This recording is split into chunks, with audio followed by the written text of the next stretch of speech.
Hello everyone, welcome back. Subject industrial law, जिसमें हमने start किया था यूनिट फर्स्ट में factory act 1948। Students, previous video lecture में हमने बहुत सारे टॉपिक डिस्कस किए थे फैक्ट्री एक्ट 1948 के, जिसमें मैं बात करूं history, objective, applicability of factory act 1948। उसके बाद मैंने लास्ट वीडियो लेक्चर में कुछ डेफिनेशन डिस्कस की थी। मैन्युफैक्चरिंग प्रोसेस क्या होता है, वर्कर्स कौन होते हैं, एडल्ट कौन होते हैं, एडोलसेंट कौन होते हैं, यंग पर्सन कौन होते हैं, ये सारे डेफिनेशन, ये सारे टॉपिक्स हम लास्ट जो हमारा जो लेक्चर था उसमें डिस्कस कर चुके हैं। ठीक है, इसी टॉपिक को आगे कंटिन्यू करते हुए मैं आज और आपके सामने डिस्कस कर रहा हूँ डेफिनेशंस ऑफ फैक्ट्री एक्ट 1948। ठीक है, तो उसी के साथ लेक्चर को स्टार्ट करते हुए आगे प्रोसीड करते हैं। यहाँ पे मैंने लिखा हुआ है डे से स्टार्टिंग करेंगे। यहाँ पे मैंने मैन्युफैक्चरिंग प्रोसेस रिपीट कर दिया है, जिसको मैं दोबारा बता देता हूँ और मैंने उसको शॉर्ट फॉर्म में यहाँ पे लिख के छोड़ दिया है। ठीक है, तो manufacturing process means any process for making, altering, repairing, packing as so on. बहुत सारी एक्टिविटीज़ जहाँ पे हम बात कर रहे हैं, फिनिशिंग की बात कर रहे हैं, रिकन्स्ट्रक्टिंग की बात कर रहे हैं, रीशेपिंग की बात कर रहे हैं। ठीक है, ऑयलिंग की बात कर रहे हैं, पंपिंग की बात कर रहे हैं। तो स्टूडेंट्स, ये जितनी भी एक्टिविटीज़ होती हैं ये मैन्युफैक्चरिंग प्रोसेस में काउंट होती हैं under factory act 1948। First thing. ठीक है, सेकंड, यहाँ पे हम बात कर रहे हैं जो हमारी जो डेफिनेशंस हैं, डे क्या होता है। तो according to factory act 1948, day means a period of 24 hours beginning at midnight. ठीक है, डे इस एक्ट के अकॉर्डिंग जो दिन है उसको डिफाइन किया गया है, means a period of 24 hours, यानी कि 24 घंटे का समय जो रात को मिडनाइट से लेके स्टार्ट हो रहा है। ठीक है, यानी कि रात को 12 बजे के बाद जो भी टाइम स्टार्ट हो रहा है उससे नया दिन यहाँ पे काउंट किया जाता है, यानी कि 24 आवर्स का जो भी टाइम है तो उसको हम अंडर फैक्ट्री एक्ट 1948 डे बोलते हैं। ठीक है, सेकंड यहाँ पे लिखा हुआ है next week.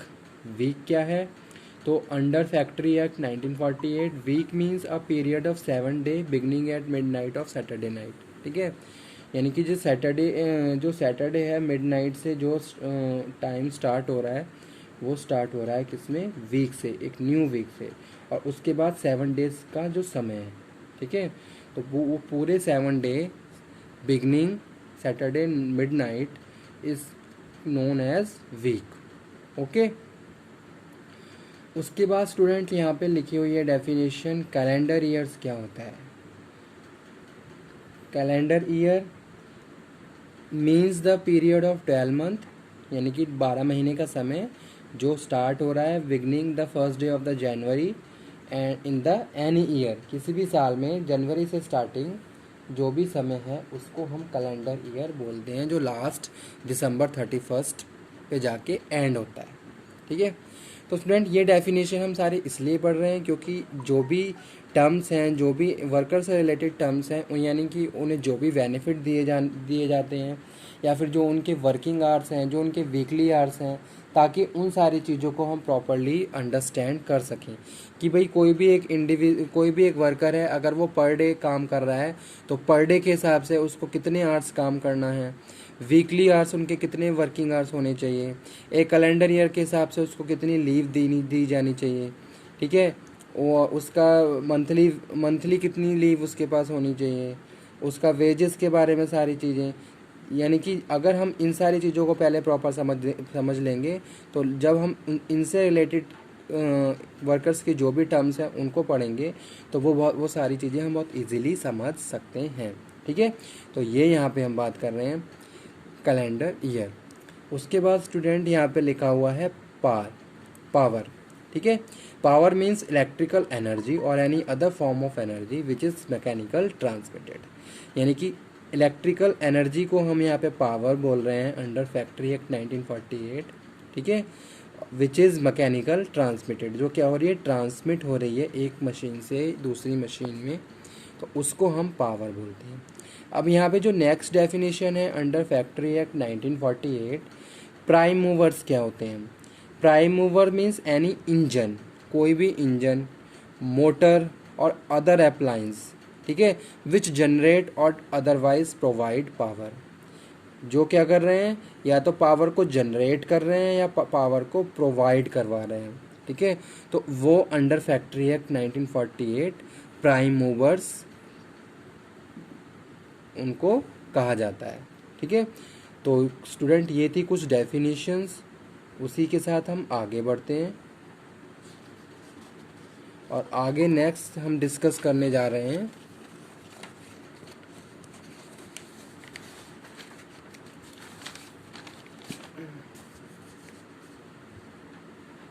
Provisions regarding health. Workers की हेल्थ से रिलेटेड हेल्थ के रिगार्डिंग जो भी प्रोविजंस फैक्ट्री एक्ट में दिए गए हैं उनको हम यहाँ पे डिस्कस करेंगे, ठीक है। तो सबसे पहले तो हम खाली ये डिस्कस कर लेते हैं कि भाई कौन कौन से प्रोविजंस दिए गए हैं। अगर हम वर्कर्स के हेल्थ के बारे में बात कर रहे हैं तो हेल्थ से रिलेटेड कौन कौन से प्रोविजंस हैं तो वो यहाँ पे हम डिस्कस कर ले रहे हैं। फर्स्ट वन यहाँ पे लिखा हुआ है क्लीनलीनेस, जो मैं थोड़ा साथ के साथ एक्सप्लेन भी करता हुआ चल रहा हूँ और उसके बाद हम अंडर सेक्शन भी इन सारी चीज़ों को कवर करेंगे। तो यहाँ पे हम जो प्रोविजंस की बात कर रहे हैं इसमें फर्स्ट लिखा हुआ है क्लीनलीनेस, यानी कि आपको क्या करना है, क्लीन एनवायरनमेंट अपने वर्कर्स को प्रोवाइड करवाना है। अगर आप ऑर्गेनाइजेशन में वर्कर्स को हायर कर रहे हो, ठीक है, अगर कोई आप फैक्ट्री चला रहे हो और आपकी फैक्ट्री में वर्कर्स काम कर रहे हैं तो उन वर्कर्स की साफ़ सफाई का ध्यान आपकी प्राइमरी रिस्पॉन्सिबिलिटी है। ऐसा नहीं है कि वर्कर्स बहुत गंदगी में काम कर रहे हैं और आप उस पर कोई भी ध्यान नहीं दे रहे हैं। अगर इस तरीके की प्रैक्टिसेस ऑर्गेनाइजेशन में होती हैं तो आपका लाइसेंस भी कैंसिल हो सकता है, ठीक है, जो फैक्ट्री चीफ इंस्पेक्टर के द्वारा अंडर इंस्पेक्शन किया जा सकता है, या फिर आपके ऊपर पेनल्टी भी पड़ सकती है। अगर हेल्थ से रिलेटेड कोई भी इश्यूज आपकी फैक्ट्री में फाइंड आउट किया गया या अंडर ऑडिट कोई भी नॉन कन्फर्मेशन पॉइंट आ गया तो उस केस में आपको पेनल्टी चार्जेस प्लस आपको पनिशमेंट या फिर आपका लाइसेंस भी कैंसिल किया जा सकता है, ठीक है। तो ये इसीलिए यहाँ पे हम बात कर रहे हैं प्रोविजंस रिगार्डिंग हेल्थ। सेकंड यहाँ पे हम बात कर रहे हैं डिस्पोजल ऑफ वेस्ट इफ्लुएंट्स, ठीक है। जो भी आपकी फैक्ट्री का वेस्ट है उसको भी आपको प्रोसेस करके ही क्या करना है, ड्रेन करना है।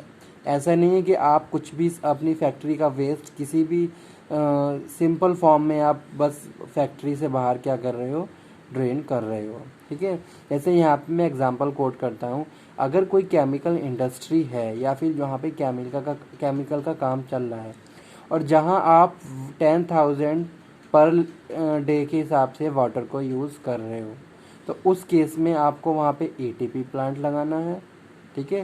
साथ के साथ आपको वाटर को ट्रीट करके ही ड्रेन करना है।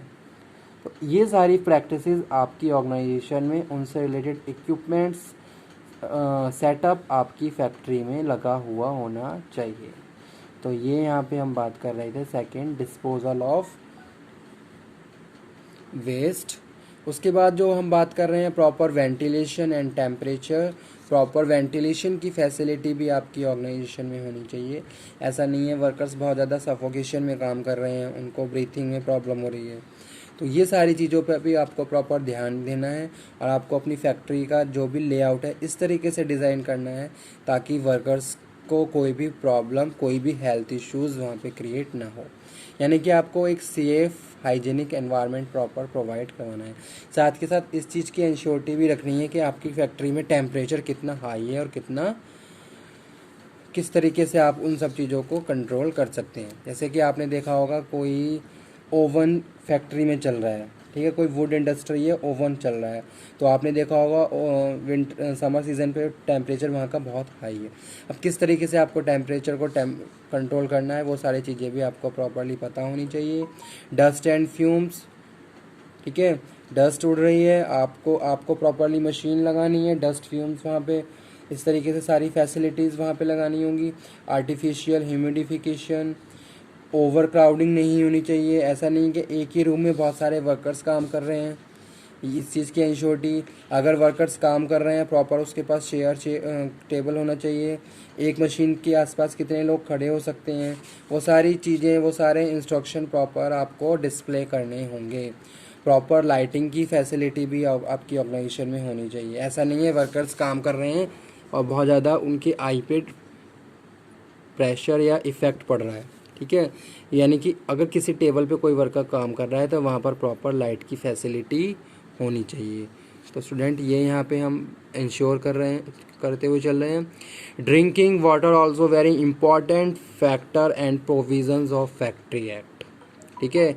ड्रिंकिंग वाटर आ सेफ और हाइजीन वाटर, ठीक है, pure water you have to provide to your workers. और साथ के साथ हर फ्लोर पे वाटर स्टेशन होना चाहिए। साथ के साथ आपको इंस्ट्रक्शन भी देने हैं कि भाई वाटर स्टेशन कहाँ है कहाँ नहीं है, ताकि ईजिली कस्टमर जितने भी वर्कर्स हैं वो वहाँ तक पहुँच सकें, ठीक है। साथ के साथ वाटर स्टेशन के आसपास बिल्कुल साफ़ सफाई होनी चाहिए। ऐसा नहीं कि बहुत गंदगी हो रही है और वर्कर्स जो पानी पी रहे हैं उनसे उनको प्रॉब्लम है या कोई हेल्थ इश्यूज़ हो रहे हैं, और उसकी साफ़ सफाई का भी आपको प्रॉपरली ध्यान देना है। स्टूडेंट्स, नेक्स्ट जो प्रोविज़न है वो है latrines and urinals. According to the workers, कितने वर्कर्स आपकी फैक्ट्री में, उसके हिसाब से हर फ्लोर पे आपको ये फैसिलिटी प्रोवाइड करवानी है, ठीक है। उसके बाद इसका साफ़ सफाई का भी आपको प्रॉपरली ध्यान देना है। उसके बाद जो नेक्स्ट लिखा हुआ है स्पिटॉन्स लिखा हुआ है, तो जो स्टिपॉन्स यानी कि थूकदान है, ये सारी चीज़ें भी आपको प्रॉपरली, डस्टबिन होने चाहिए। तो ये जो प्रोविज़न्स है सारे प्रोविज़न्स हेल्थ से रिलेटेड हैं। अगर इनमें हम कहीं पे भी कोई भी कॉम्प्रोमाइज़ करते हैं या फिर कुछ भी प्रॉब्लम होती है तो उसका इफ़ेक्ट डायरेक्ट हमारे जो ऑर्गेनाइजेशन में जो वर्कर्स काम कर रहे हैं उनकी हेल्थ पे पड़ता है, ठीक है। तो ये सारी चीज़ें properly under factory act 1948 provision दिए गए हैं, जो इंश्योरिटी के साथ हमें क्या करने हैं, फॉलो करने हैं। अगर हम कोई भी फैक्ट्री चला रहे हैं और वर्कर्स के थ्रू काम करवाया जा रहा है, जहाँ कुछ भी मैन्युफैक्चरिंग प्रोसेस की एक्टिविटी फॉलो हो रही है, ठीक है। तो आज का लेक्चर मैं यहीं पे फिनिश करता हूँ। कल हम पढ़ेंगे किसके, safety provisions of factory act 1948 के बारे में। Okay, thank you very much.